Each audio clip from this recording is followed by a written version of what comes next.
एक युवा भारतीय लड़का गांव की धूल भरी सड़क पर तेजी से बस की ओर भाग रहा था। उसके चेहरे पर घबराहट और जल्दी का गहरा भाव था। कंधे पर बैग लटका हुआ था और दोपहर की तेज धूप उसके माथे से पसीना बहा रही थी। वह जानता था कि अगर आज वह देर हो गया तो अपनी मां तक पहुंचने में और देर हो जाएगी और उसे उसकी मां की हालत की चिंता खाए जा रही थी। घर पहुंचते ही उसने अपनी मां को चारपाई पर कमजोर हालत में लेटे हुए देखा। कमरे में हल्की पीली रोशनी थी, मिट्टी की दीवारें थीं और मां के चेहरे पर थकान और दर्द साफ दिख रहा था।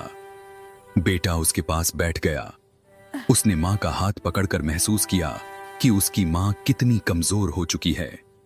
मां की आंखें हल्की खुलीं, मगर वह बोलने की ताकत भी नहीं जुटा पा रही थी।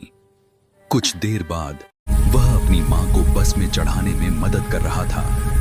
उसने अपनी बूढ़ी मां को सहारा देकर पुरानी गांव वाली बस में चढ़ाया। मां कमजोर थी, पर उसके चेहरे पर भरोसा था कि बेटा उसे ठीक जगह ले जाएगा। बस स्टैंड का माहौल शांत, धूल भरा और बिल्कुल गांव जैसा था। लेकिन इस पल में सिर्फ बेटा और मां का एक दूसरे पर भरोसा ही सबसे ज्यादा मायने रखता था।